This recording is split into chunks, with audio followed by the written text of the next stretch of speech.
Tonight on CBC Vancouver News. Election decision. CBC News projects the NDP will form government in BC. Whether it's a majority or minority is not yet clear. Plus, the mail, yeah, it'll go back in the river and continue fishing on. Record return. First Nations communities in the Okanagan celebrate a resurgent run of sockeye salmon. Awesome. It's awesome. It's amazing. It makes me really happy to catch this much fish. But a cross-border dispute could spell trouble.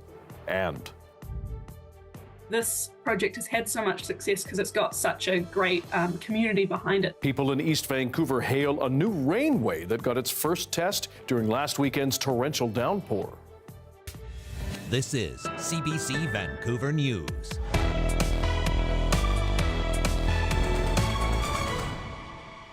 Hello, I'm Dan Burritt. Thanks for joining us. More than a week after most British Columbians cast their ballots, the CBC News Decision Desk is projecting the BC NDP will form this province's next government. However, it remains unclear whether the NDP will form a minority or majority government.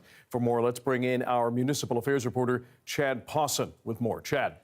Dan, wow, what a day it's been checking these results. Let's have a look at them. Really what we've determined today is the NDP has now been able to win 46 seats, elected in 46 seats, leading in 1, to the Conservatives elected in 43, leading in 1, and of course the Greens 2 seats. So how did this all happen?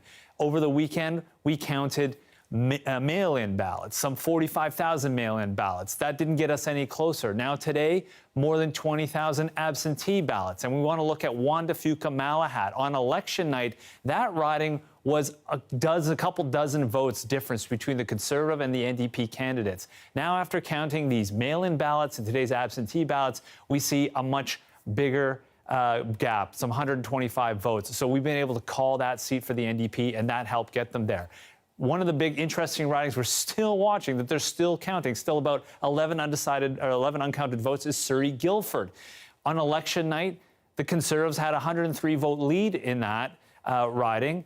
Now, after these votes for mail-in and now the absentee votes, it's flipped over to the NDP leading by just a very few number of votes. So it's too close to call still, and we're trying to see where those last 11 votes go. But going back to our main screen, we can see that it's so close that most likely it will be a judicial review. And then Kelowna Centre is still very close. We haven't called that as well. That most likely will also go to judicial review. So we're able to say that today, the NDP can form government with 46 seats. It might be a minority, meaning they'll have to have some government sharing with the BC Greens, but there's still a chance they can get that 47 seat. We've finally heard from BC NDP leader David Eby today, saying he has met with Lieutenant Governor Jane Austen and that she has asked him to form government, and he's going to do that. And the tone has been collaboration, saying in a release today that a majority of BC voters have elected a legislature that shares common values like addressing affordability, tackling climate change, making sure health and other care and all these other very important issues we saw in the election are inclusive, and collaboration is being done across parties in the legislature. So we're seeing a new tone from David Eby as he goes to try and form government here. Dan, he's going to speak to reporters tomorrow at 11 a.m. All right, Chad Pawson, we appreciate that. Thanks very much. And just for context, we've also received a statement from the BC Greens, which says, pending a judicial recount, it appears as though MLAs from different parties will have to work together for the legislature to function effectively, says Sonia Furstenau. The statement from the BC Greens. Now, a number of factors made this election a nail-biter. Kwantlen University professor and data journalist Chad Skelton told us about some of them not long after CBC News made its government projection. What's your reaction as you see the numbers right now? It's not much surprise what happened today. The NDP had gotten very, very close in Surrey-Guildford, and it was likely, I thought, based on looking at past voting patterns, that they would pick up enough votes today to sort of finally get over that last little threshold. In general, I was surprised at just how well the NDP did in the late counted votes. The piece that I wrote earlier this week was sort of saying the NDP usually does better in late counted votes, but I was predicting they wouldn't do well enough to actually flip any seats. But they actually did surprisingly better, even better in the late counted votes than they did in 2020, when a lot of people voted by mail and the partisan split was particularly large. So something different happened this time. My best guess is that it wasn't just that they were counting mail-in ballots this time. They used to count all mail-in ballots late. Now they count just late mail-in ballots late. So there might be something actually different about who leaves their voting to the last minute, and maybe procrastinators are more likely to vote NDP.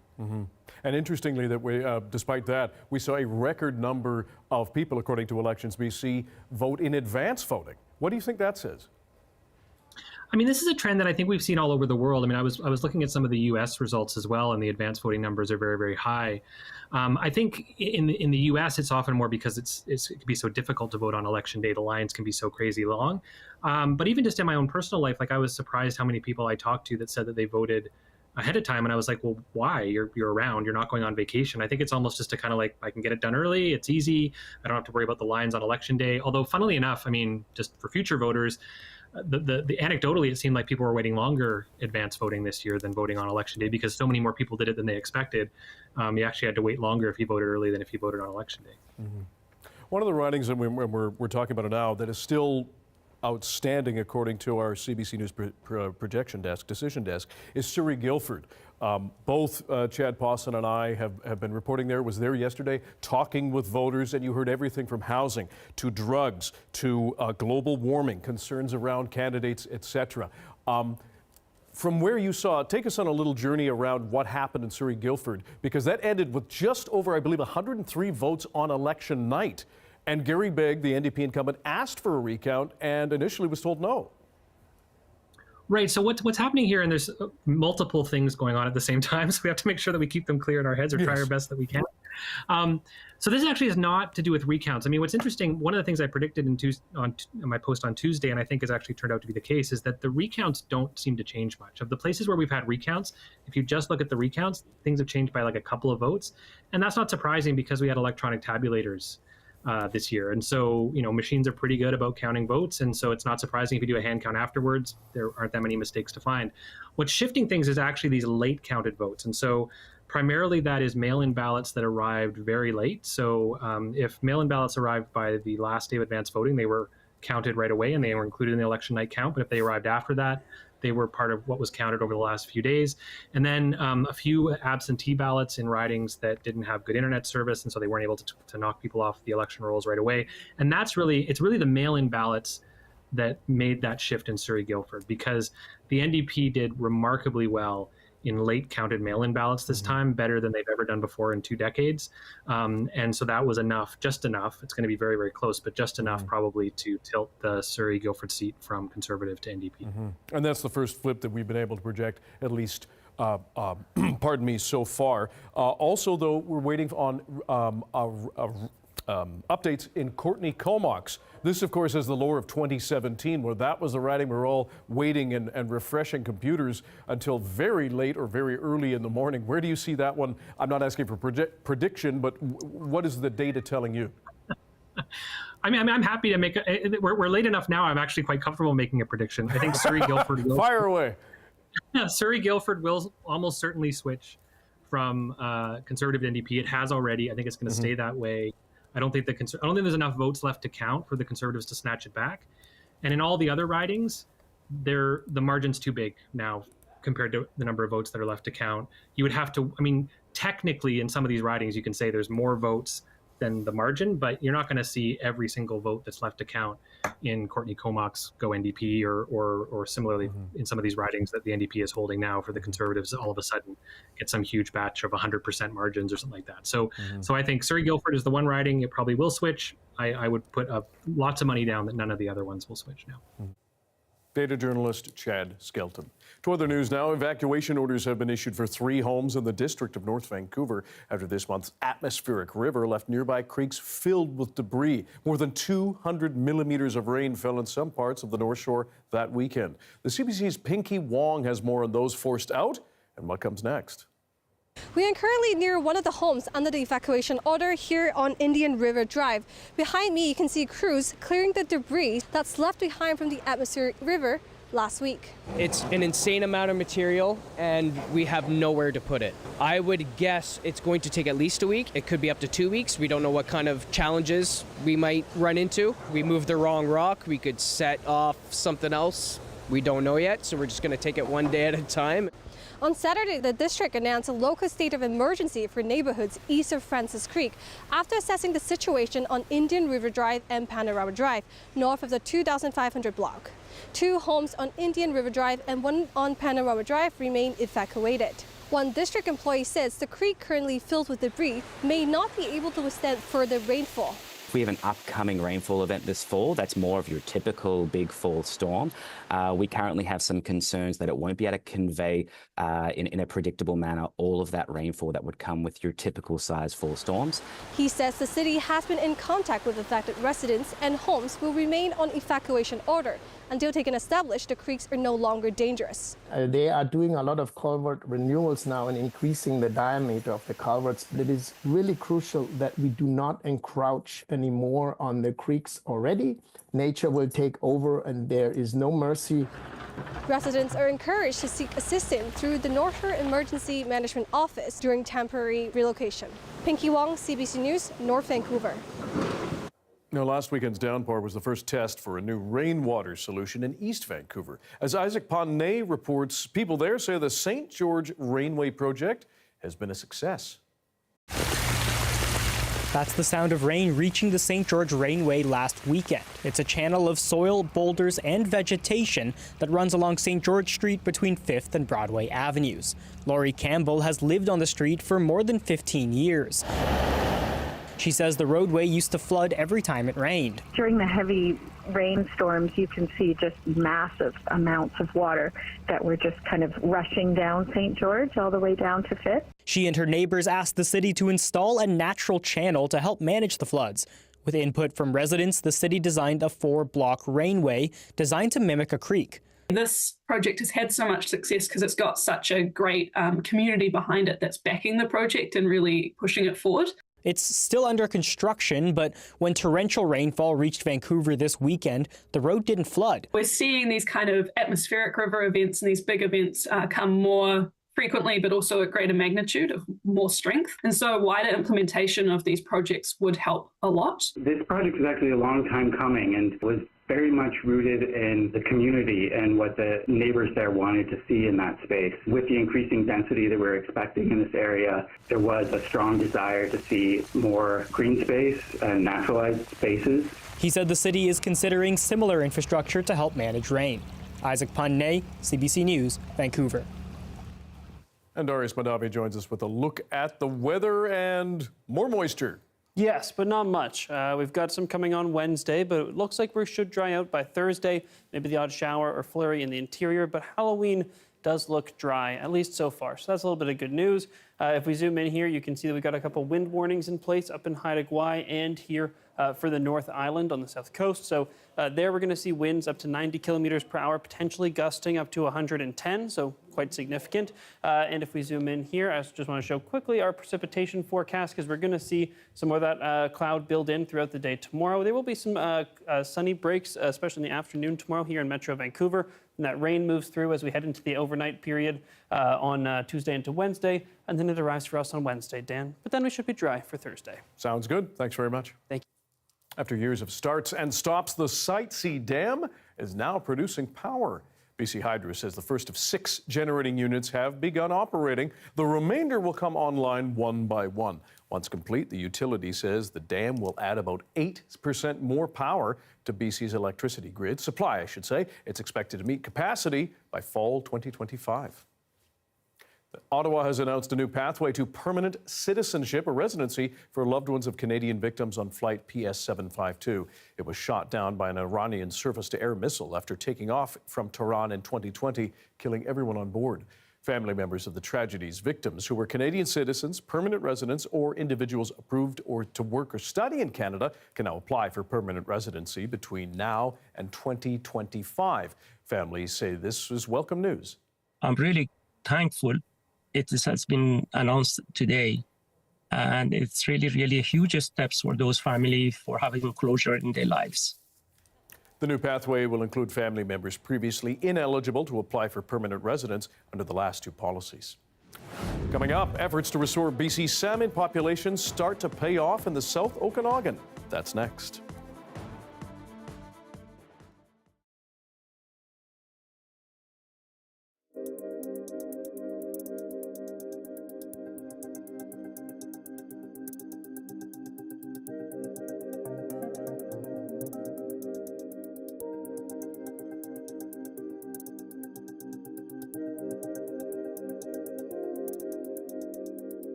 First Nations communities in the South Okanagan are celebrating a record return of migrating sockeye salmon. Just a few decades ago, the Okanagan salmon run was on the brink of collapse. Now an Indigenous-led effort to remove barriers and restore habitat is paying off. But as Brady Strachan shows us, a dispute with American-based groups could threaten that success. This normally quiet river channel near Oliver is alive with activity. In the shallow Okanagan Channel, sockeye salmon flashed their distinctive red, a vivid sight after a journey of nearly 1,000 kilometers from the Pacific Ocean. But now their spawning courtship is interrupted. For the past 20 years, crews with the Okanagan Nation Alliance have been capturing sockeye here.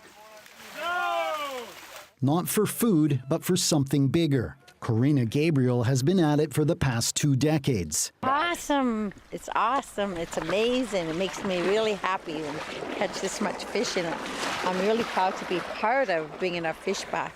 These sockeye are destined for a hatchery, their eggs to be harvested to rear millions of salmon fry. It's part of a restoration project that's bringing the species back from near collapse just a few decades ago. There's the male. Yeah, it'll go back in the river and continue fishing on. The work here is demanding but rewarding. So this is a female sockeye. She's got a big belly full of eggs and doesn't have the kite, doesn't have the teeth. Through restoring migration routes and habitats, the Syilx people have brought sockeye back to the Okanagan en masse. Potentially we're looking at a record-breaking run. Back in August there was 260,000 down in a Soyuz lake. So if all those make it to the spawning grounds and spawn, then yeah, it'll break records. 30 minutes away, the salmon are moved into hatchery tanks where the females will ripen until their eggs are ready to harvest. It's definitely exciting. Lead hatchery biologist Tyson Marcel has been part of this project since his teens. It means so much, definitely in my cultural area. I'm a Silk member, member of the Lower Smokeman Indian Band, so for me to be able to represent my band in this work and be a part of this puzzle, it means so much. But this year, a jurisdiction dispute with U.S.-based indigenous groups has threatened that success. The Colville Confederated Tribes, a major partner in the Columbia River salmon restoration, recently pulled hundreds of thousands of dollars in funding. And it's so sad because after 2 decades of really hard, dedicated work, we finally now have the record year of over 300,000 salmon. Now coming up the streams, and that's going to grow, and it will be in the millions like it used to be. And so it puts everything into jeopardy for sure.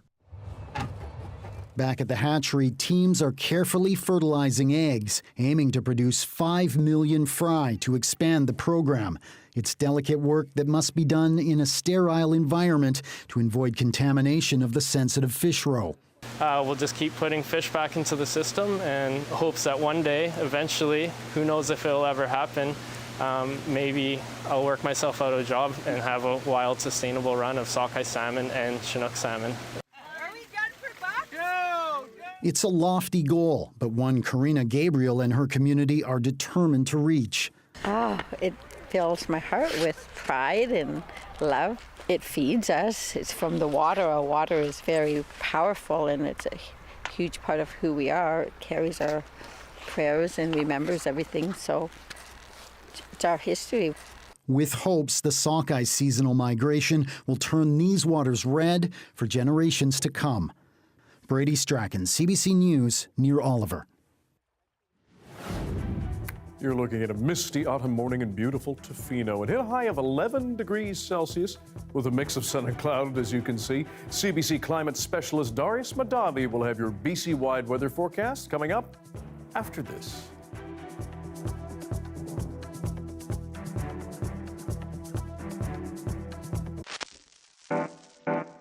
Hey, I'm Rohith Joseph. Vibin' is the new show all about discovering great new songs and fresh artists from across BC and beyond.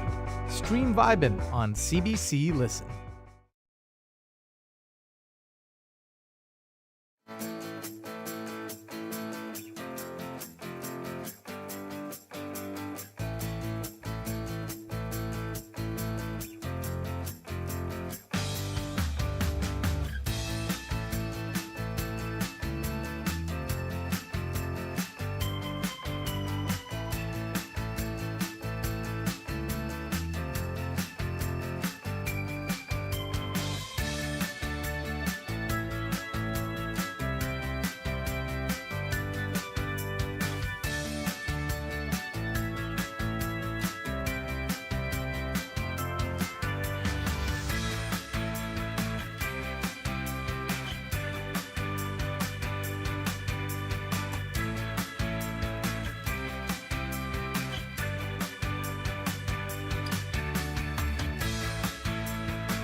Returning to our top story, after more than a week of ballot counting, a winner has emerged in BC's provincial election.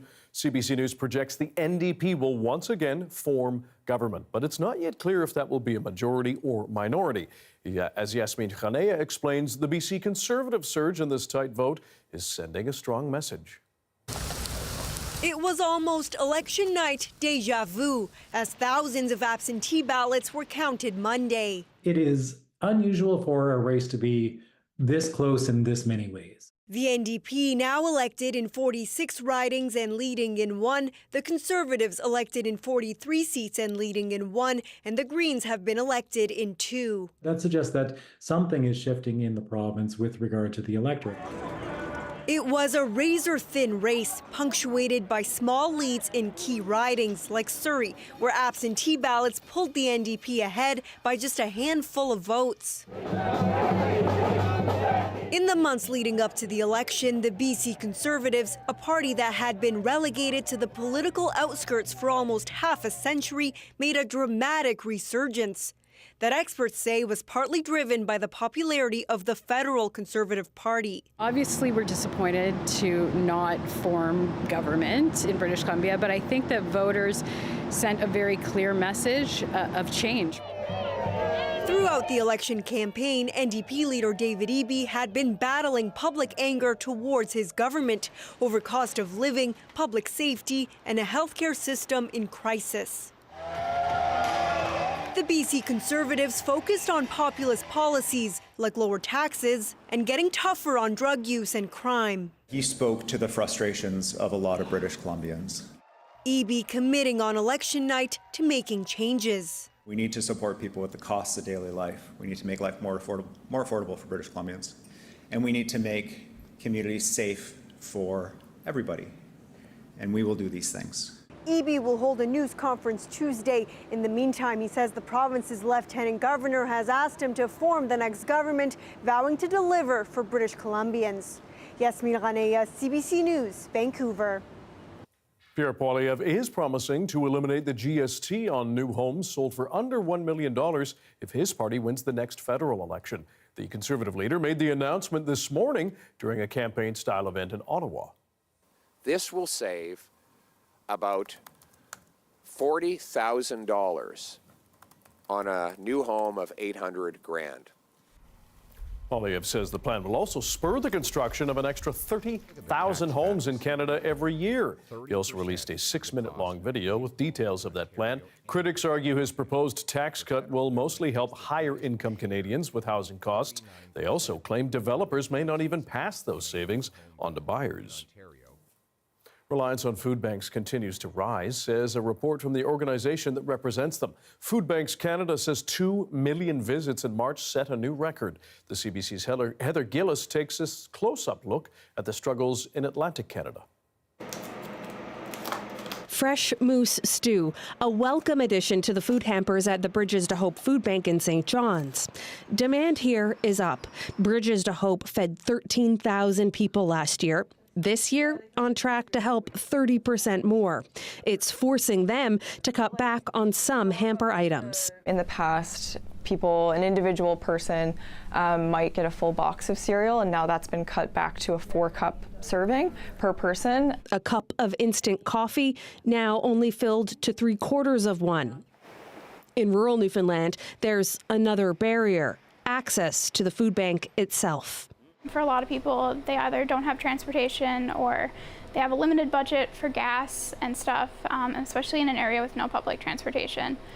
So we've been hearing from people that usually they stretch their trips to the food bank a little bit further. And it's all donated.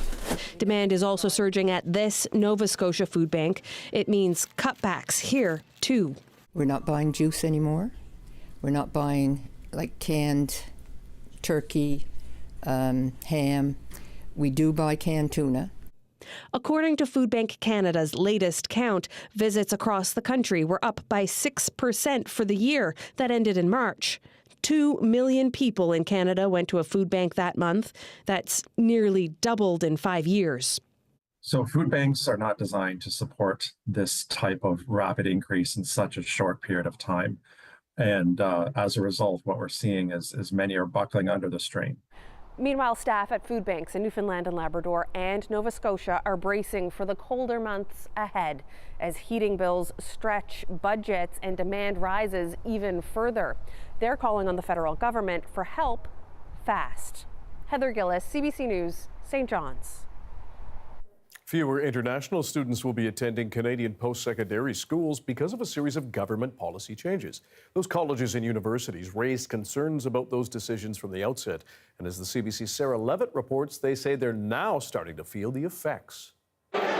These prospective students are getting a chance to see what Montreal's Concordia University is all about. But the school says there are fewer of them. We have seen a decline in our open house pre-registration numbers. And the school says it's only expected to get worse. Last week, the federal government announced it's cutting back on immigration, reducing the number of new permanent residents by more than 20% next year. That's on top of a reduction in international student permits. There's been a whole series of announcements that have done real damage to the Canada brand. Seneca Polytechnic says it's temporarily closing its Markham, Ontario campus as a result. It didn't make much sense to continue to run a campus that was losing enrollment. Look, we've got to get our house in order in Canada. Right now, the word out there in the world is that Canada doesn't want international students. It has been a tough year. In Montreal, both Concordia and McGill University have also been forced to hike tuition for out-of-province and foreign students, a move Quebec says is meant to protect the French language. The questions are still coming in from students who have concerns about what that all means, and we don't necessarily have all of the answers yet. The federal government argues the immigration cuts are meant to correct the balance after admitting a record number of temporary workers after the pandemic. But the head of an organization promoting international studies in Canada says the decision is short-sighted. These are global talent that have chosen Canada as their place for learning and professional growth, who emerge from our institutions with Canadian credentials, who speak one, if not both, official languages, and have a tremendous amount of potential to contribute. Now that potential talent, she says, may go elsewhere. Sarah Levitt, CBC News, Montreal. There are more calls for change in the wake of CBC News' investigation into Rogers' price hikes. A week after our Go Public team highlighted customer concerns, the federal NDP is now calling on the Liberal government to put the telecom giant on notice, reverse those hikes, or face some consequences. Erica Johnson has this update.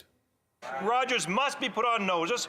It's the latest volley in a growing movement against a recent Rogers price hike. The NDP calling on the Liberals to make Rogers roll back an increase or be banned from federal contracts. Will the Liberals have the courage to do it? Yes or no?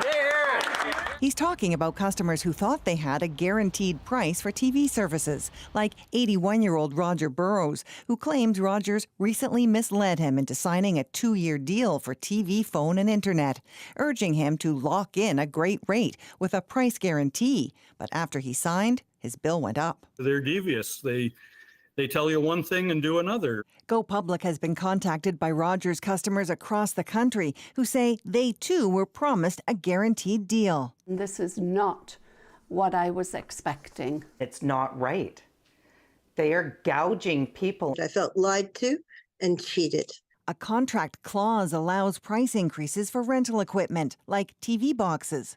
This contract law expert says telco agreements need an overhaul. These contracts are very long, difficult to understand, and they're generally unfair to consumers. The NDP claims the Liberals have awarded Rogers $165 million in contracts in the past 2 years. And if they're not going to be good operators, then stop getting a chance to actually bid and get more money from Canadian taxpayers. In a statement to Go Public, a spokesperson for the industry minister dismissed the NDP's call to ban Rogers from future contracts, saying it could significantly impact services for Canadians. I would like to move a motion. Meantime, members of a parliamentary committee have unanimously agreed to invite Rogers' CEO to Parliament Hill. A spokesperson for Rogers told Go Public the company always works collaboratively with Parliament and reiterated the majority of Rogers customers aren't affected by this latest price hike, though he wouldn't say how many are. Erica Johnson, CBC News, Vancouver. Halloween is just 3 days away, but you may have already had your biggest scare when you went to buy some candy. The cost of ingredients for chocolate bars and other treats is way up. And as Brittany Henrique reports, it's spooking many Montrealers. Oh, sure, they're Smarties! Here you go. Boy. I asked people how much they think I paid for a box of 50 chocolates. How much do you think this cost? $15? $8.95. $12.99. $11. $12.99. Oh, I was so close. Absolutely crazy, absolutely crazy. The price may feel crazy, but this expert says when you factor in the cost to make Halloween treats nowadays, it makes sense. Cocoa prices have actually exploded compared to last year's Halloween. It's up 120%.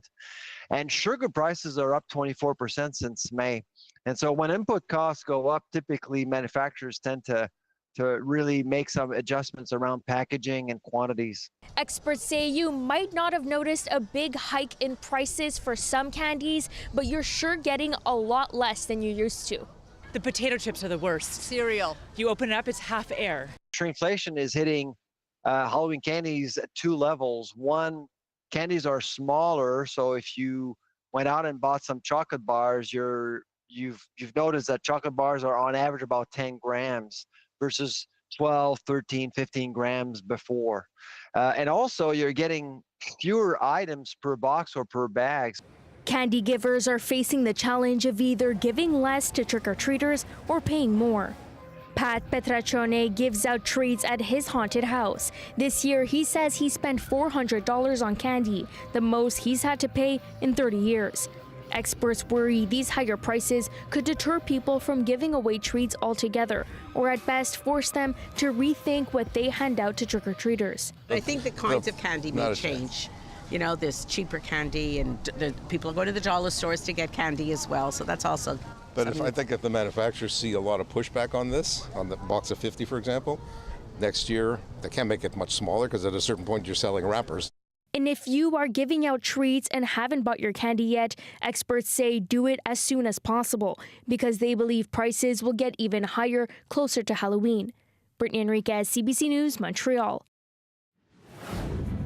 As the U.S. presidential candidates barrel toward the finish line in this year's race, Donald Trump is once again mired in controversy after people made racist, misogynistic, and nationalist comments at his New York campaign rally.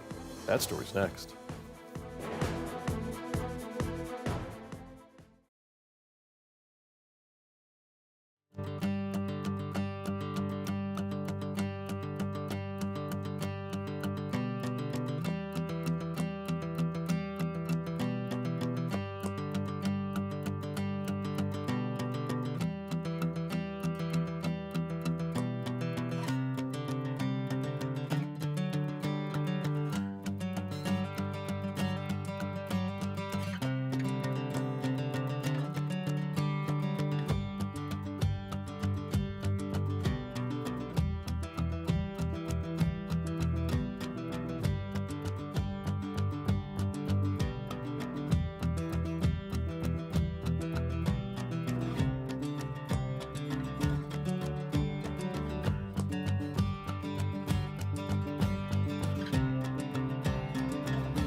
The race for the White House is now in the home stretch. Kamala Harris and Donald Trump have entered the final full week of campaigning, still neck and neck. And today, both are targeting voters in swing states. Harris is in Michigan, which the Democrats have claimed in all but one election since 1992. Republican Donald Trump will speak in Atlanta, Georgia. But his event last night is drawing a lot of criticism. Karen Pauls has details from Washington. The United States is now an occupied country, but it will soon be an occupied country no longer. On day one, I will launch the largest deportation program in American history. There's more fallout from racist remarks, vulgar language, and sexism at Donald Trump's rally last night in New York's Madison Square Garden. One speaker likened Vice President Kamala Harris to a prostitute with pimp handlers, and a comedian dissed Puerto Rico. You know, there's a lot going on. Like, I don't know if you guys know this, but there's literally a floating island of garbage in the middle of the ocean right now. Yeah, I think it's called Puerto Rico. Trump's campaign is disassociating itself from that comment. Many other Republicans are as well, saying it doesn't reflect the party's values. Harris says none of this is new. Donald Trump spends full time trying to have Americans point their finger at each other, fans the fuel of hate and division, and that's why people are exhausted with him. That's why people who formerly have supported Donald Trump, have voted for him, are supporting me, voting for me. People are literally ready to turn the page. Latino music stars Bad Bunny, Jennifer Lopez, and Ricky Martin have all responded to those comments, pledging their support for Harris on social media.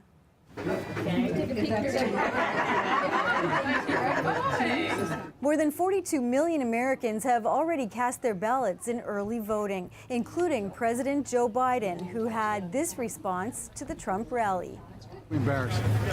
It's beneath any president, but that's what we're getting used to. That's why this election is so important. You know, most of the presidential scholars I've spoken to talk about the single most consequential thing about a president's character. Polls are still showing Trump and Harris in a dead heat. Karen Pauls, CBC News, Washington. The latest round of Gaza ceasefire talks have resumed. Israel says it expects they will continue over the next few days. Hanging over them, though, a new grim report. Officials in Gaza say the number of confirmed deaths has now passed 43,000. More now from Sasha Petrusik. Negotiations are supposed to get underway today in Qatar, in Doha, as the different sides get together to discuss an Egyptian proposal to come up with a ceasefire deal for Gaza. That would be the first time that the sides have gotten together really to talk about this since last August, and it's been difficult to get things going. This proposal is quite modest. Egypt is calling for a 2-day ceasefire, which would allow Hamas to release 4 Israeli hostages. There are about 100 who are still held in Gaza. And in exchange, Israel would increase the amount of aid allowed into Gaza, and it would release a certain number of Palestinian prisoners in Israeli jails. Not clear how many. Of course, all of that is on the table being discussed now or quite shortly. Egypt and Qatar are acting as mediators in all of this, along with the United States. Israel is there, represented by the head of Mossad, which is the intelligence agency here. And Hamas, well, it's not at the table, but it is being kept in the loop and consulted by Qatar and Egypt. The challenge here is that Hamas does not have a leader. Its leader was killed by Israeli forces about 2 weeks ago. That's Yahya Sinwar. So it's not clear who is speaking for Hamas or whether its positions from the last time around have changed. They were very adamant that all Israeli forces had to get out of Gaza before there could be any kind of a ceasefire deal. That was holding things up, but there may be other roadblocks now in the way as well. Sasha Petrusik, CBC News, Jerusalem.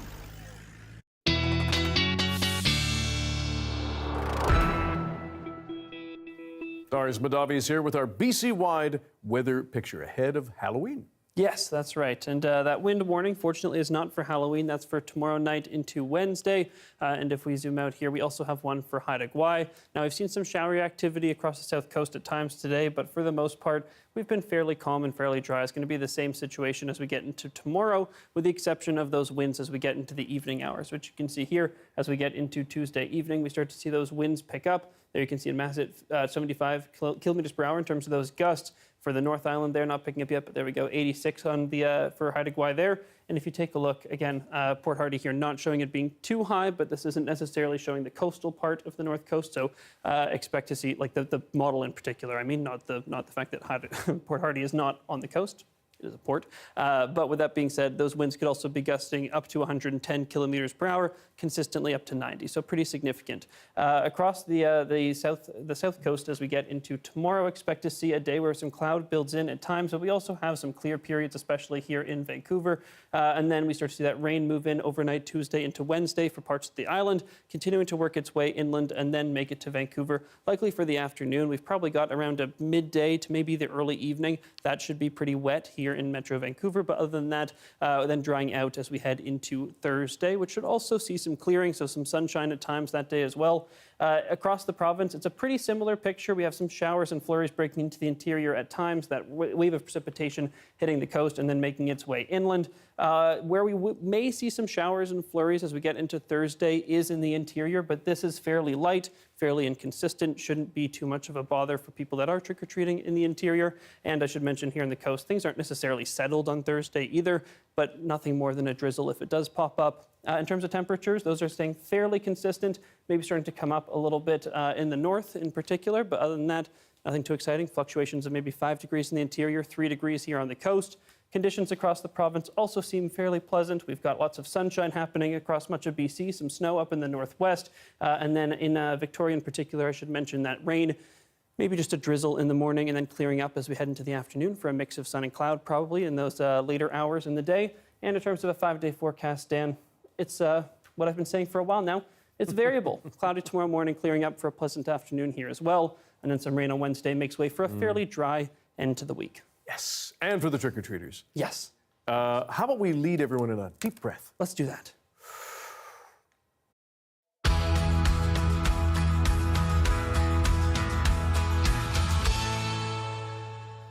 There we are. Maybe it'll be okay Monday, and you have news on new cancer treatments. Yes, that's right. Today I want to talk particularly about immunotherapy. Now, immunotherapy is a very promising avenue of treatment for all kinds of diseases, but cancer in particular. And in this case, I want to talk about Hodgkin's lymphoma. It's a type of cancer that can affect your lymph nodes, your immune system, and it can be particularly nasty. It's not a pleasant cancer by any means, and various treatments exist. The current course of treatment usually involves radiation therapy, especially for adolescents with the disease, but radiation therapy, in addition to chemotherapy, carries a whole host of really nasty side effects. And so immunotherapy is a promising avenue we may be able to pursue that would mean we wouldn't need to use radiation therapy for children in particular. And this is one form of it that is now in a stage 3 trial, which is very good news. It means that it's being tested on a wide number of people. It's being used or it was able to be used on a large subset of the population, and it was very promising. They actually ended the trial early because the results were going so well, and they wanted to be able to get it looked at faster. But what exactly is happening with immunotherapy? It's basically training your immune system or giving your immune system tools to better fight off the cancer itself, rather than using radiation or chemicals to try and help it do that. If you take a look here, we have this immune cell. Here we have a cancer cell. It's presenting something that would signal to the immune cell that it is a cancer cell. And so when those two things meet, this immune cell, this is a T cell, is actually going to be able to recognize that that is a cancer cell. It's going to go, oh no, and then it's going to attack this cancer cell and kill it. And that is ideally how our immune system would work. But unfortunately, cancer cells know that that's going to happen, and they're pretty tricky. And so as they keep getting killed by these immune cells, the ones that survive are basically, it's like evolution really sped up and in a nutshell, and they're going to evolve ways to trick the immune cell. So this is basically signaling to the immune cell, I am myself, don't kill me, basically. And then the immune cell gets confused and it does not get that same response, and it kind of just fades out. So it's unable to kill this cancer cell. But if we can block this receptor and prevent the cancer cell from telling the immune cell, I'm one of you, don't kill me, then it will successfully be able to kill the cancer cell once again. And that's exactly what this immunotherapy treatment does. It's one of many possible avenues for immunotherapy. And again, it was very successful and meant that children no longer needed to get radiation therapy along with their chemotherapy. So very promising, Dan, and I'm sure we'll hear a lot more immunotherapies going forward. And that is hopeful. Thanks very much, Darius. Thank you. Up next, a spooky tour of a haunted house in Kamloops celebrating a decade. More on what they've set up for the big night and why they keep doing it after this.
And we have a final update for you from Elections BC. It says the final count is complete with the NDP winning 47 seats, the BC Conservatives 44, and the Greens 2. It notes, though, the ridings of Surrey, Guildford, and Kelowna Centre are subject to automatic judicial recount, and that is why that total or those finals could change. All right, when it comes to Halloween, you can find spooky inspiration in all sorts of places. For the last decade, Trina Kibbleway has been decorating her house for Halloween and raising money for a good cause. To mark the 10th anniversary, she's gone all out. Our Jennifer Norwell stopped by for a tour.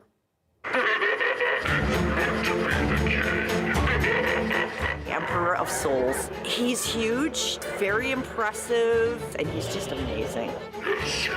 My name is Trina Kibbleway. I'm here in our Bentley's Haunted Yard.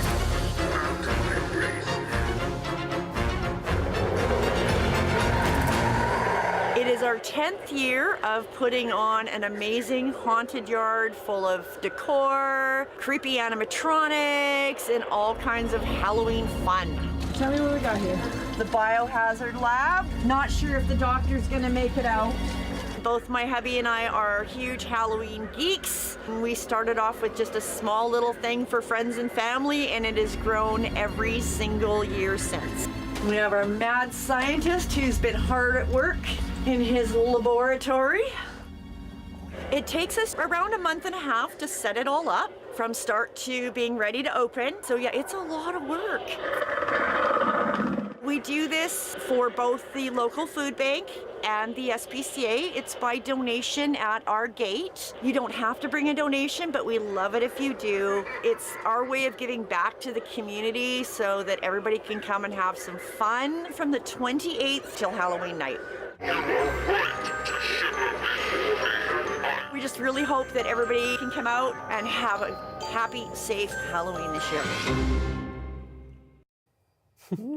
Thanks for being with us tonight on CBC Vancouver News at 6. You can watch this newscast on CBC Gem, as well as on YouTube and our website, cbc.ca/BC. And we'll have more local news for you at 11 o'clock. Good night.